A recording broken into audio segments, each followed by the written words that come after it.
Magandang araw po sa inyong lahat mga kababayan, mga kapatid. Sa episode na ito ay nais ko pong sagutin ang isang request na ipinadala sa ating Facebook account.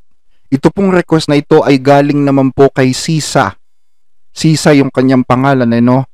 Ang sabi po ni Sisa dito, "Good day. Ano po ang reaction po ninyo dito? Salamat po." Tapos meron siyang binigay na link ng video. Ayan, ano? So maraming salamat po sa inyong tanong, kapatid na Sisa.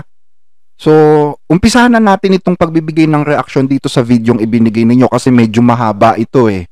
By the way, this video, no, bigyan ko lang kayo ng konting description dito sa video na ito. This video is about how this man called Teletestai. Ang pangalan ng gumawa ng video ay si Teletestai, and he answered the question about the Sabbath. So this topic is about Sabbath, mga kapatid. Ito, pakinggan natin si Teletestai. Sasagutin natin ang dalawang tanong dito. First question is, anong araw ba ang Sabbath? At kailangan ba natin i-observe yan? Second question is, anong araw ba dapat tayo magsimba to praise and worship God? So meron daw dalawang tanong sa kanya, no? Ang tanong, ano daw ang araw ng Sabbath? At kailangan ba nating i-observe ito? The number 2 question is, anong araw ba dapat tayo magsimba to praise and worship God? So, ano sagot niya dito? Now, sagutin natin yung first question. Anong araw ang Sabbath?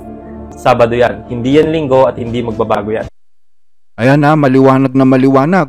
Ang araw ng Sabat, sabi niya, ay araw ng Sabado. At hindi daw magbabago yan. E tama naman siya dito, mga kapatid, ano? Kasi lahat naman ng dokumento nagsasabi talaga na ang Sabat ay araw ng Sabado eh. Punta ka sa Biblia, sasabihin sa'yo na ang Sabat ay ang araw bago maglinggo. O, Sabado yun. Punta ka sa dictionary, sasabihin sa'yo na ang Sabat ay Sabado. Punta ka sa encyclopedia, sasabihin sa'yo ang Sabat ay Sabado.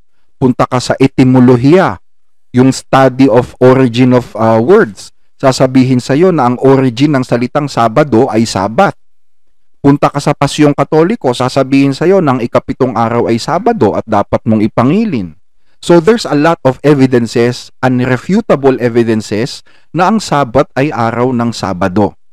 By the way, ano ba religion nito ni Teletestai? I think he is a born-again Christian, born-again member, tama ba?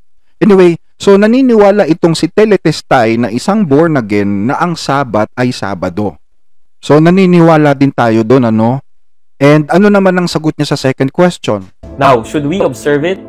Hindi tayo obligated or required na i-observe ang Sabbath.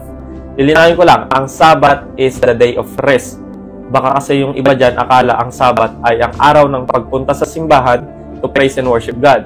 Hindi po, wala pong sinasabi ang Bible na ganon. So ayun, sabi niya hindi daw tayo obligated or required na i-observe ang Sabbath.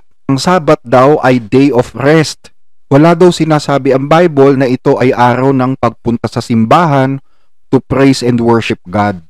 Alam nyo, ito ang hindi totoo, kapatid na Sisa. Dito hindi ako pabor sa sagot niya dito. Kung nabasa mo na ang buong Biblia, you will not dare to say that Sabbath is not the day of praise and worship. Dahil malinaw na sinasabi sa Biblia na ang Sabbath ay araw po yan ng pagsamba sa Diyos.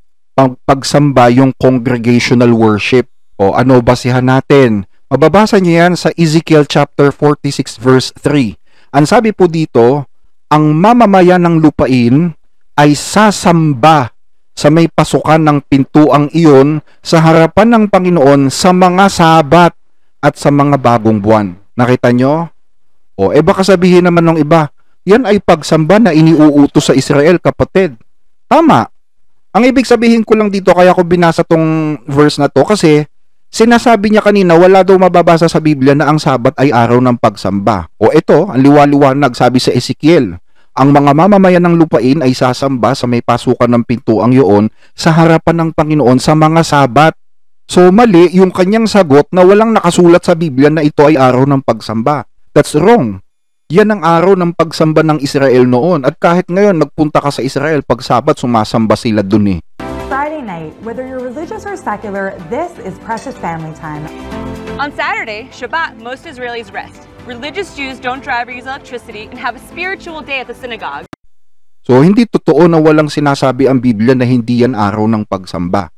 The next question, ito ba ay araw ng pagsamba sa Israel lang? Kung ang tanong mo noong una, yes, sa Israel lang. Bakit? Kasi hindi pa naman na ipapakilala ang tunay na Diyos sa iba't ibang mga bansa Wala pang bansa sa mundo na sumasamba sa tunay na Diyos, kundi mga Israelita lang.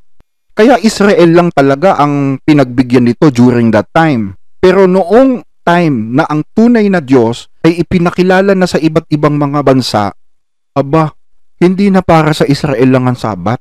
Nung ipakilala ang Diyos sa iba't ibang mga bansa, ang Sabat binigay na rin ng Diyos dito sa mga bansang ito. O ano katunayan? Ito, pakinggan ninyo sa Isaiah chapter 66 verse 23.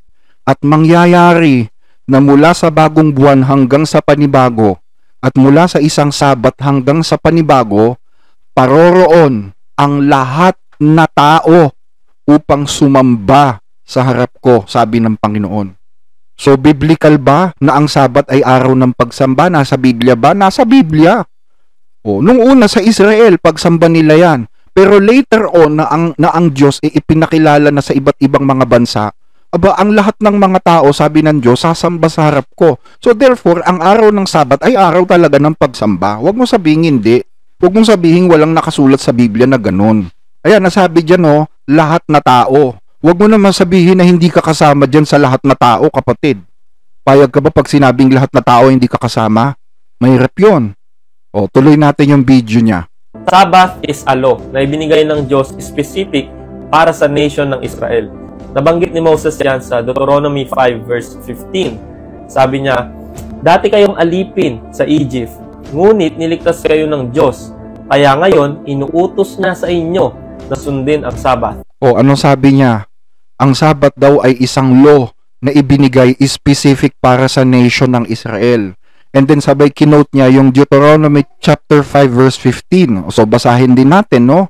Ang sabi dito sa Deuteronomy 5:15, at iyong alalahanin na ikaw ay naging alipin sa lupain ng Ehipto, at ikaw ay inilabas ng Panginoon mong Diyos doon sa pamamagitan ng isang makapangyarihang kamay at unat na bisig.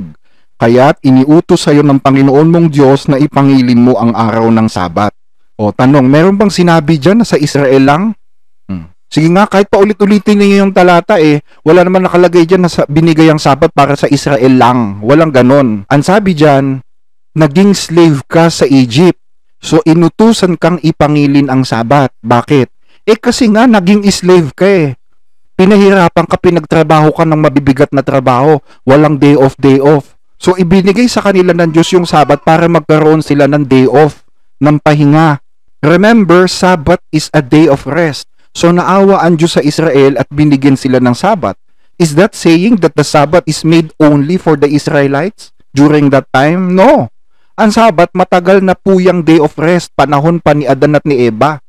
Si Adan at si Eva ba Israelita? Hindi. Pero ibinigay sa kanila ng Diyos ang Sabat. Saan mababasa? Pakinggan ninyo dito sa Marcos 2:27 sa Good News Bible. The Sabbath was made for the good of human beings. They were not made for the Sabbath. So ginawa ang Sabat para sa kabutihan ng mga human beings ng sangkatauhan. Tanong, si Adan ba ay part ng sangkatauhan? Siyempre, siya nga yung unang tao So bahagi ba siya ng sangkatauhan na binigyan ng Sabat? Of course. In fact, nilalang ang Sabat nung time na existing na si Adan sa mundo. Nung siya nandito na sa mundo, tsaka nilalang ng Diyos ang Sabat. So part si Adan nung humanity na pinagbigyan ng Sabat. Nakuha nyo? So, hindi lang sa mga Hudyo o sa mga Israelita ibinigay ang Sabat.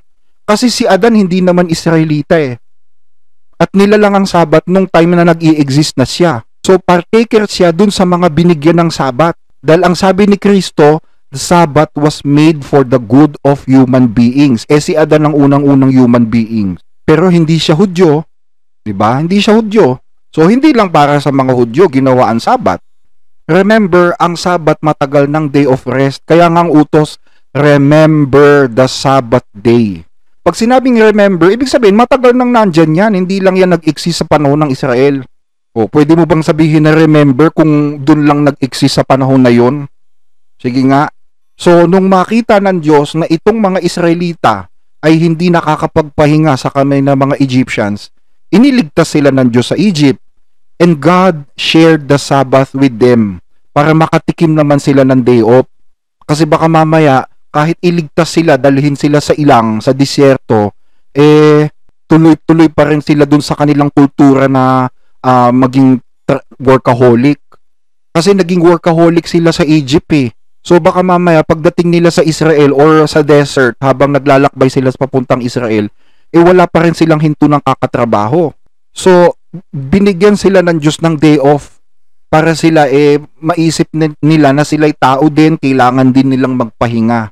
Nakuha nyo? Isinare sa kanila ng Diyos ang Sabat sa madaling salita. Hindi ibig sabihin sa kanila lang nag-umpisa ang Sabat o sa kanila lang ibinigay. So, yan po yung ibig sabihin ng Deuteronomy 5:15, mga kababayan. Sige, ano pa sabi niya dito? Ang Sabbath ay parte ng law of sin and death, yung Old Covenant. Again, makinig kayo. Ang Sabbath ay parte ng law of sin and death. Ayan. Ang sabi niya, ang Sabbath daw ay parte ng law of sin and death o yung Old Covenant.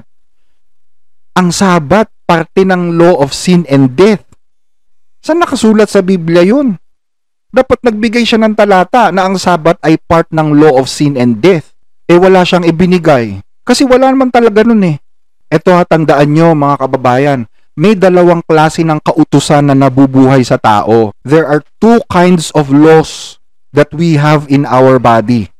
Number 1 is yung law of the spirit. At number 2 is yung law of sin and death. Ano talata? Pakinggan ninyo sa Romans chapter 8 verse 2. Sapagkat ang kautusan ng Espiritu ng buhay na kay Kristo Jesus ay nagpalaya sa atin mula sa kautusan ng kalayaan at ng kamatayan. Ayan, maliwanag Dalawang klase ng utos yan. Utos ng Espiritu ng buhay at utos ng kasalanan at kamatayan. Ano ba yung dalawang utos na yan? Pakinggan ninyo sa Roma 7:21. Kaya nga natagpuan ko ang isang kautusan na kung ibig kong gumawa ng mabuti, ang kasamaan ay malapit.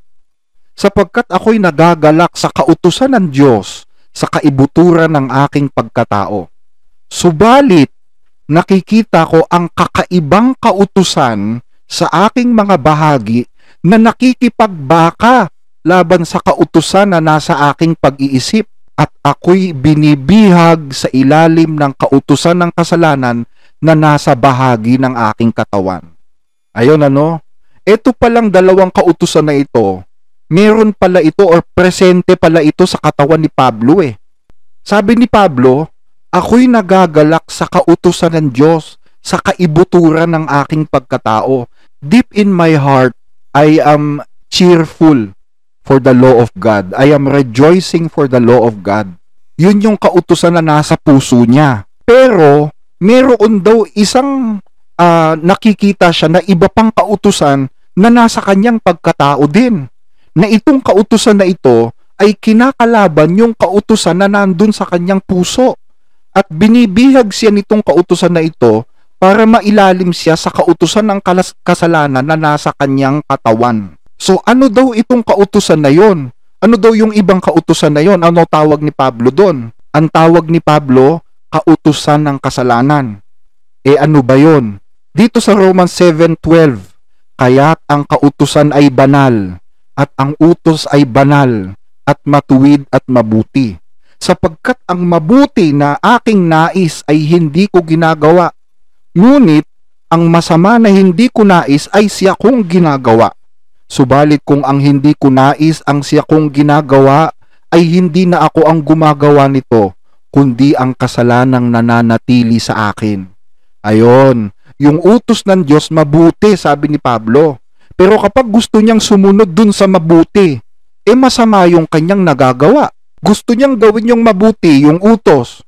Pero ang nagagawa niya is yung hindi niya gustong gawin. Yan po yung kautusan ng kasalanan na sinasabi niya. Kumbaga, pag sinabi ng kautusan ng Diyos na bawal gawin yan, wag mong gawin yan. Itong kautusan ng kasalanan naman ang mag-uutos kay Pablo na gawin yung bawal. Kumbaga, the law of sin is the contrary or the opposite of the law of God. Pag sinabi ng law of God na ito ang gawin mo, yung law of sin, aarya naman. at uutusan ka yung katawan mo dahil diyan siya nakatira, uutusan yung katawan mo na gawin naman yung hindi pwede. So magkakontra nga yung law of sin at saka law of God. O, ang tanong, yung bang Sabat ay part of the law of sin? Hindi. Manapa, ang law of sin ang magsasabi sa'yo na labagin mo yung Sabat. Kasi sabi sa utos ng Diyos, ipangilin mo araw na Sabat. So yung law of sin, since this is a contrary to the law of God, ano sasabihin ng law of sin? Kontrahin mo yan, wag mong gawin yan, wag kang mangilin ng Sabat. So yun yung ibig sabihin ng law of sin at saka law of God. Nakuha nyo? Mali itong paliwanag ni Teletestay. Hindi niya kasi binasa ng husto yung Biblia. Basta nakabasa, okay na eh. O ano pa sabi niya dito? Kasama dyan yung 613 laws, yung pagtatato, pagkain ng baboy, paggugupit ng buhok, pag-aahit ng balbas, at marami pang iba. But we are not under the old covenant or under the law of sin and death. Ayan ano, sabi niya kasama daw sa law of sin and death yung bawal magpatato, yung bawal kumain ng baboy. Mali, kasi yun nga ang law of God eh. Sino ba nag-utos na bawal kang magpatato? Sino ba nag-utos na bawal kang kumain ng baboy? Ang Diyos, o di law of God yun. At yung kontra nun, kapag ginawa mo yung kontra nun, yun ang law of sin. Nakuha nyo? Tandaan nyo, pag sinabing law of sin, that is the contrary of the given law. Ang liwanag ng sabi ni Pablo, ulitin natin ha, sa kaibuturan ng aking puso, ako'y nalulugod sa kautusan ng Diyos. Subalit nararamdaman kong may ibang kautusan sa mga bahagi ng aking katawan at ito'y salungat sa kautusan ng aking pag-iisip. See? So the law of sin is the contrary of the law of God. Pag sinabi ng law of God na huwag kang kumain yan, huwag kang magpatato, sasabihin naman ng law of sin, magpatato ka tsaka kumain ka yan. Nakuha nyo mga kababayan? We are now under the new covenant of Christ, the law of spirit. Diba? Yung isa, law of sin and death, yung isa, law of spirit. O ayan, sabi niya, yung law of, nabanggit niya yung law of the spirit. So what is the law of spirit? Yun bang utos ng Diyos ay law of sin? Sige nga, idinidare ko ang sino man. Kung napapanood dito ni Teletestay, dinidare ko siya. Can you tell to the world that the law of God is the law of sin? Sige nga, masasabi mo ba sa buong mundo na ang utos ng Diyos ay kautusan ng kasalanan? Aba, magkakasala ka kapag sinabi mo na ang utos ng Diyos ay utos ng kasalanan. You are equating God to the God of sin pag sinabi mo yon. So if the law of God is not the law of sin, ibig sabihin, law of the spirit yan, di ba? Dalawa lang naman yan eh. Kung hindi law of sin, law of the spirit. Kung hindi law of the spirit, law of sin. Yung kautusan ng Diyos, hindi yan law of sin. Therefore, law of the spirit yan. Tama? O ano talata? Pakinggan ninyo sa Roma 7:14.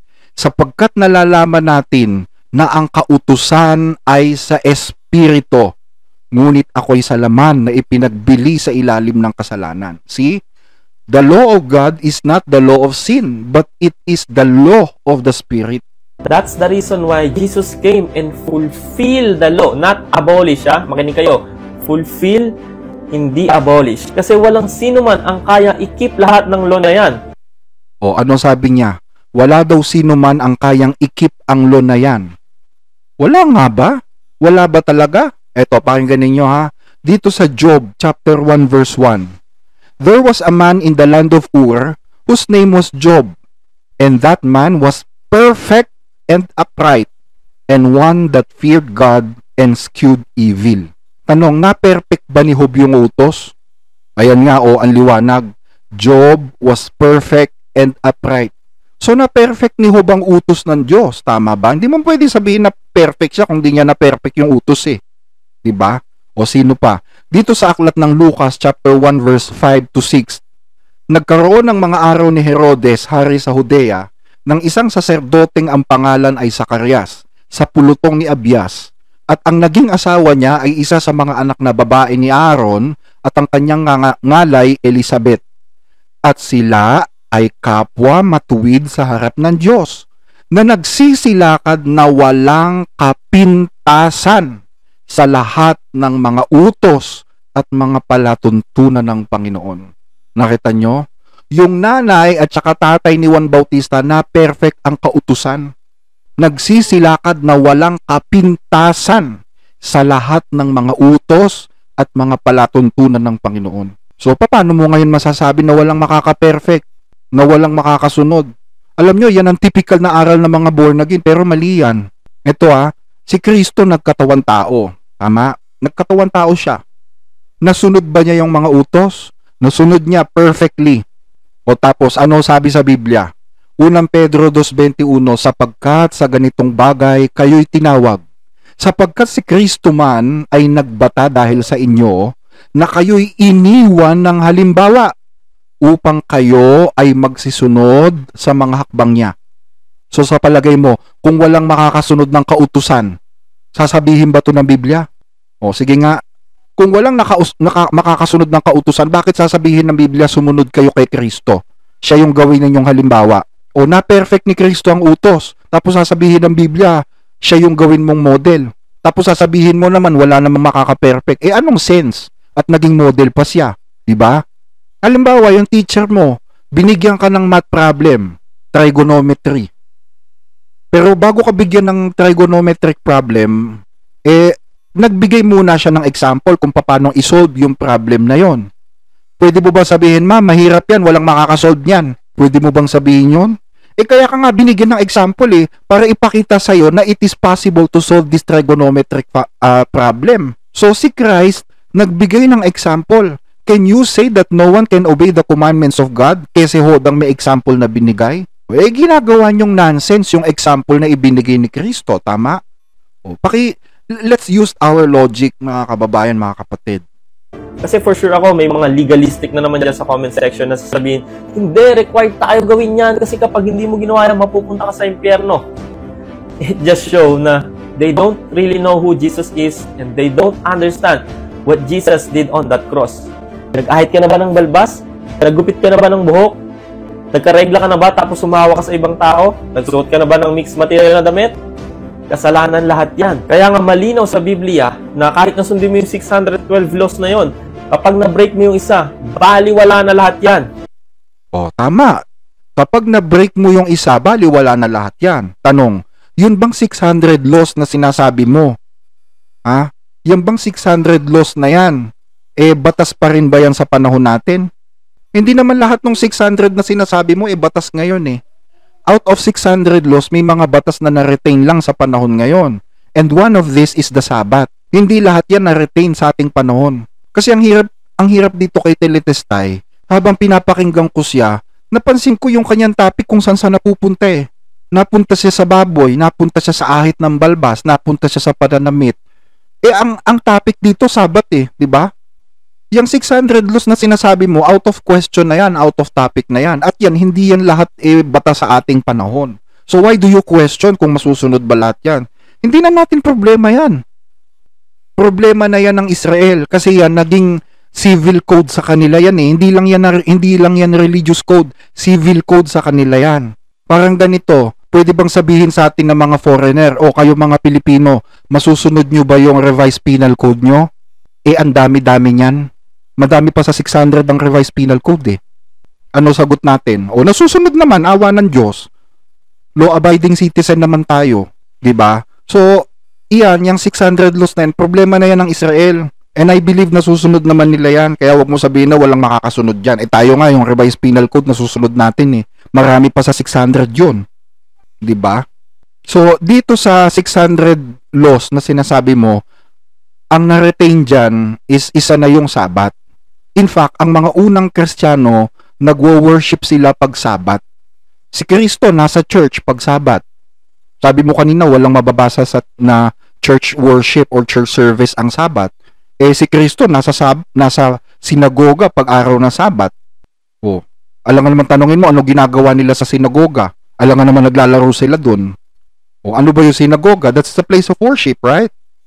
Tanong, yung mga apostol ba? Yung mga unang Kristiyano, ganun din. Pakinggan mo dito sa Acts chapter 13 verse 14. Ang sabi dito, datapot sila. Pagkahatak sa Perga, ay nagsidating sa Antioquia ng Pisidia. So, hindi ito sa Israel. Nagsidating sila sa Antioquia ng Pisidia at sila'y nagsipasok sa sinagoga ng araw ng Sabat at nagsiupo. Meaning, the Sabbath was not made obsolete during the time of the apostles. umiiral pa rin ang Sabat sa panahon ng mga Kristiyano. Kasi kung ang Sabat hindi na itinuturing ng mga Kristiyano yan, bakit pa sila pupunta doon pag Sabat, diba? O, mag-focus lang kasi tayo sa topic. Sa Sabat lang kasi yun lang ang topic natin eh. Kaya sabi sa Bible, lahat ng nagre-rely sa law ay under curse. Ayan, sabi niya, lahat daw ng nagre-rely sa law ay under curse. Nasa ilalim ng sumpa.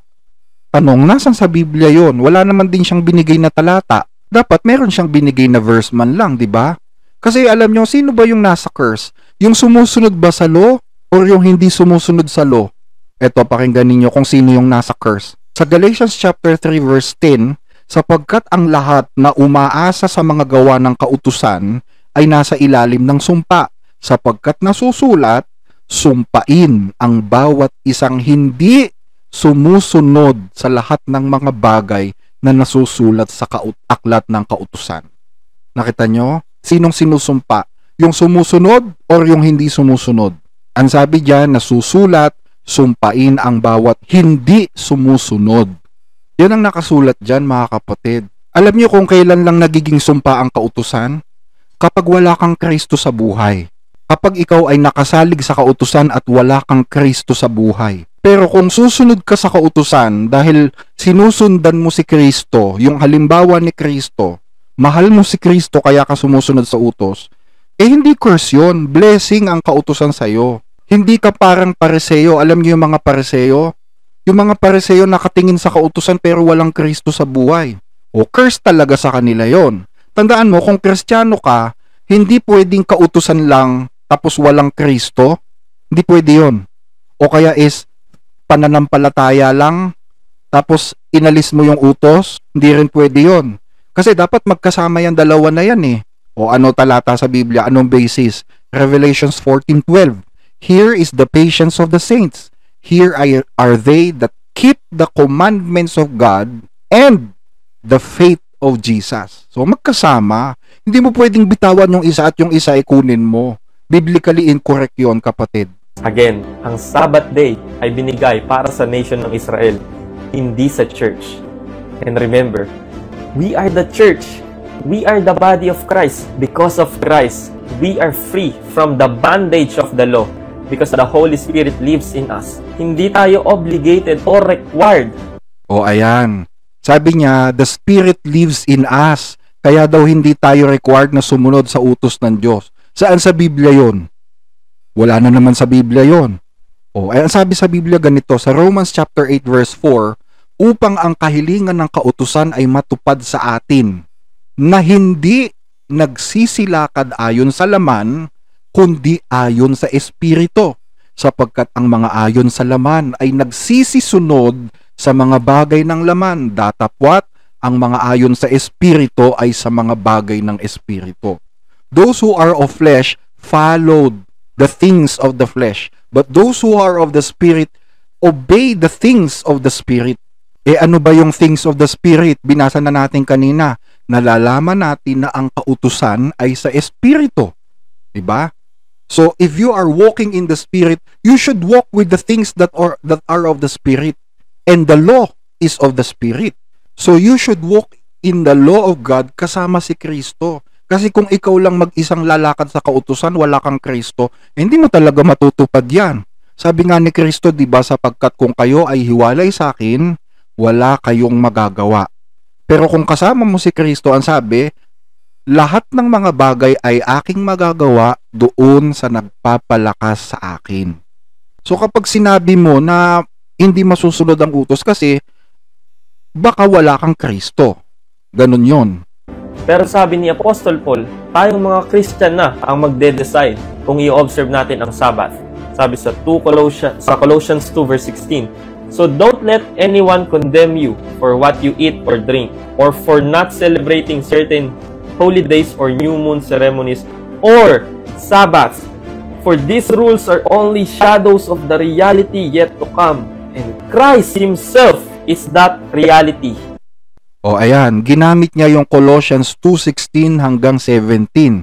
Sige, basahin natin. Sabi dito sa Colossians 2:16, let no man therefore judge you in meat or in drink or in respect of an holiday or of the new moon, or of the Sabbath days, which are a shadow of things to come, but the body is of Christ.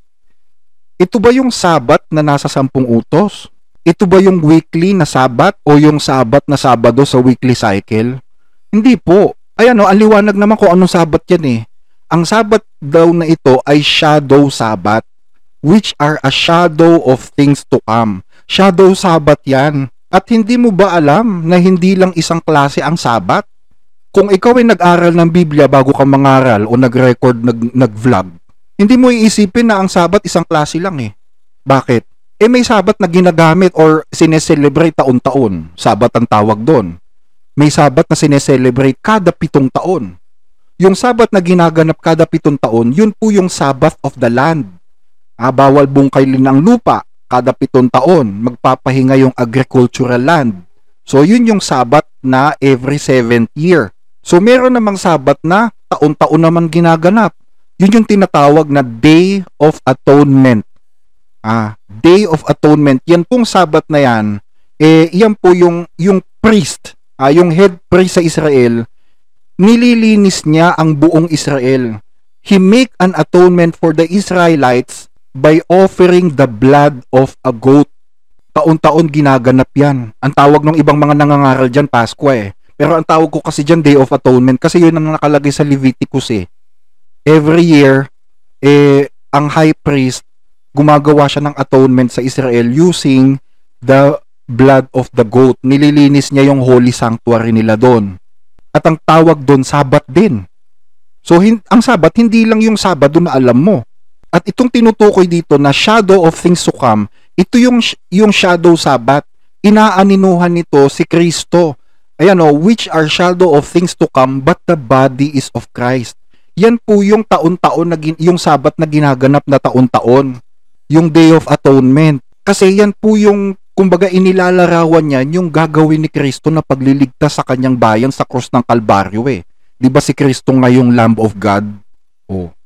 Yan yung Sabat na tinutukoy dyan, kapatid. So it's a matter of conviction na yan ng Holy Spirit sa'yo. Sabi sa Romans 14 verse 5. In the same way, some think one day is more holy than another day, while others think every day is alike. You should each be fully convinced that whichever day you choose is acceptable. That's very clear. Ayan, ginamit niya yung Romans 14:5. Ano sabi diyan, tayo magbasa? May taong nagpapahalaga sa isang araw ng higit kaysa iba, ngunit may iba namang nagpapahalaga sa bawat araw. Hayaang mapanatag ang bawat tao sa kanyang sariling pag-iisip. Tanong ko sa iyo naman ganito, tayo lang bang mga tao ang may karapatang magpahalaga sa araw na gusto natin? Yes, you can set aside a day of your own, a day that is important for you. But this privilege is not limited to man. Kung ikaw may araw na importante para sa iyo ang Diyos, bigyan mo rin naman ng karapatan na mag-set ng araw na para sa Kanya. Hindi yung puro ikaw na lang. 'Di ba? Kung ikaw nagpapahalaga sa isang araw, ang Diyos marunong din yan. Hindi lang limitado sa tao yan. Gawin mo kung anong gusto mong gawin dun sa araw na importante sa iyo. Pero dun sa araw na importante sa Diyos, na pinili ng Diyos, i-consider mo naman din yun, kapatid. Hindi lang ikaw ang marunong magtangi ng araw. Ang Diyos din. Ito, pakinggan mo sa Isaiah chapter 58 verse 13, kapag iyong iurong ang iyong paa dahil sa Sabat, sa paggawa ng iyong kalayawan, sa aking banal na araw, at iyong tinawag ang Sabat bilang isang kasiyahan, at marangal ang banal na araw ng Panginoon, at ito'y iyong pararangalan na hindi ka lalakad sa iyong mga sariling lakad, ni hahanap ng iyong sariling kalayawan, ni magsasalita ng iyong sariling salita. Kung magkagayon ay malulugod ka sa Panginoon, at pasasakayin kita sa mga matataas na dako sa lupa, at pakakainin kita ng mana ni Jacob na iyong ama, sapagkat sinalita ng bibig ng Panginoon. Nakita nyo? So kung ikaw marunong kang magpahalaga ng araw na gusto mo, ang Diyos ganun din, syempre. Hindi puro ikaw, kapatid. Now, sagutin natin yung second question. Anong araw ba dapat magpunta ng simbahan to praise and worship God? Historically and biblically speaking, yung mga early Christians, nag-gather sila to worship God first day of the week. Ano yung first day of the week? Sunday, Linggo. Again, yung Sabbath is 7th day of the week, which is Sabado. At marami tayong makikitang passages sa Bible na first day of the week ang normal meeting ng mga early Christians to worship and praise God. Wala kang makikita dito na dapat mag-gather, mag-fellowship, mag-worship ng Sabbath day or Sabado. Wala kang makikita dito na dapat mag-gather, mag-fellowship, mag-worship ng Sabbath day or Sabado. Wala kang makikita dito na dapat mag-gather, mag-fellowship, mag-worship ng Sabbath day or Sabado. O ayan, sabi niya, historically and biblically daw, first day of the week nagga-gather ang mga early Christians. O linggo yan tinutukoy niya, first day of the week, linggo yan.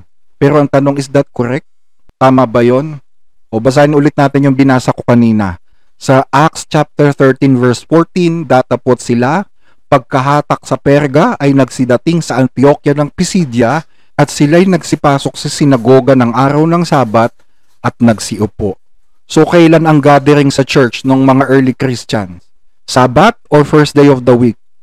Baka naman sabihin nyo, yan lang yun. Isang instance lang. O edi magbasa pa tayo ng ibang instance.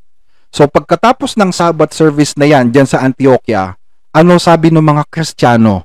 Sabi ng mga Kristiyano, at sa pag-alis nila Pablo at Bernabe, nakiusap ang mga tao na ang mga bagay na ito ay muling sabihin sa kanila sa susunod na Sabat. So pagkatapos ng service na yon dun sa Pisidia ng Antioquia, ang sabi ng mga Kristiyano kay Pablo, ulitin mo yung preaching mo next Sabat. So on the next Sabat, ano nangyari?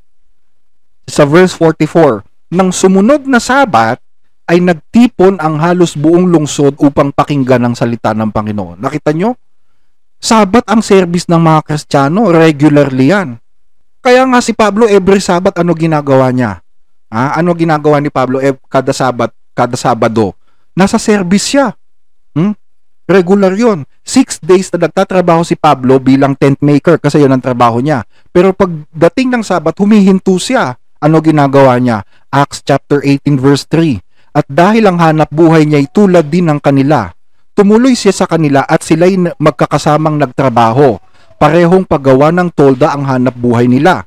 At siya'y nakikipagtalo tuwing Sabat sa sinagoga at sinisikap na mahikayat ang mga Hudyo at mga Grego. Nakita nyo? Pag regular days, within 6 days, nagtatrabaho siya as tent maker. Pero pag Sabat, nagpipreach siya.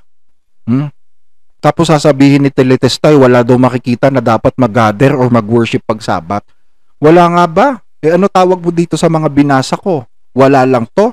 Imagination lang? Punitin na ba natin tong mga verses na to?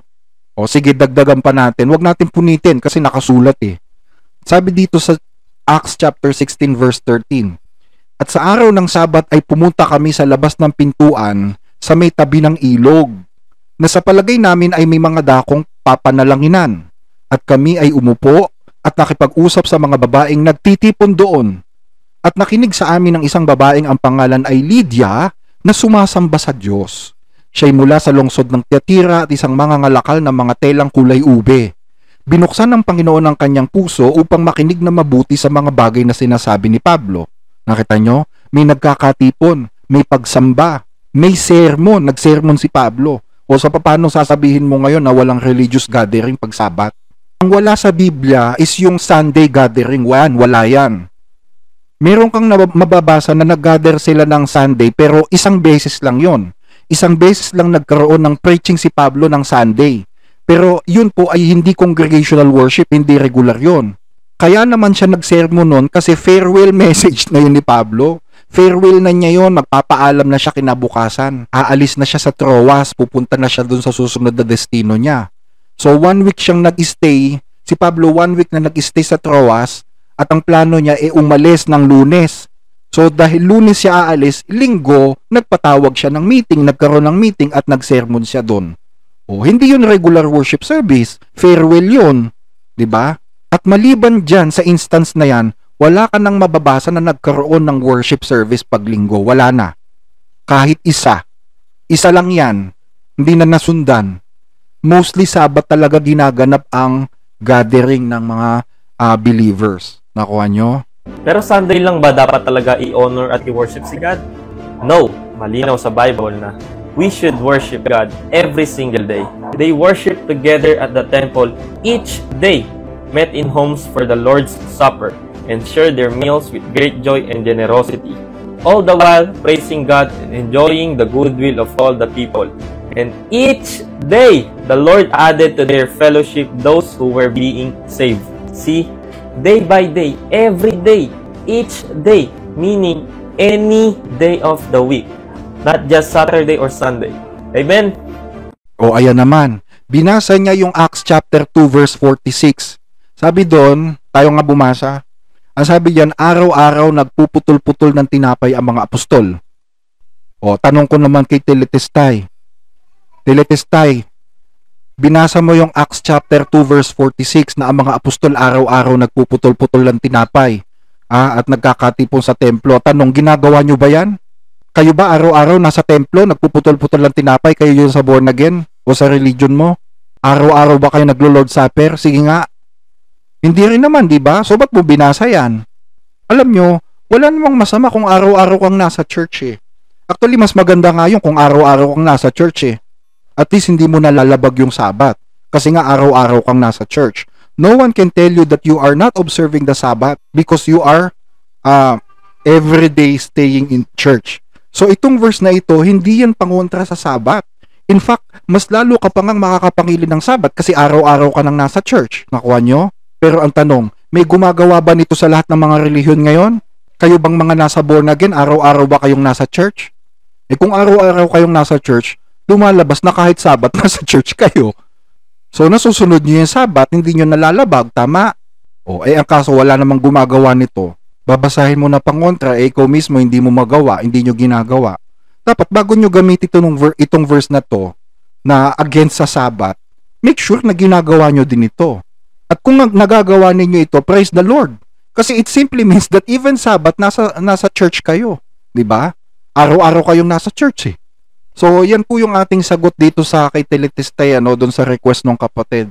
And I think hanggang dito na lang muna yung ating pagtalakay sa video ito. I hope na sana nasagot natin yung request ni Sisa, yung nagpadala sa atin. So, sana Sisa, nakikinig ka para narinig mo itong sagot natin dito sa iyong nire-request na video. So, again, maraming salamat sa inyong pagsubaybay at muli magandang araw sa inyo. To God be the glory.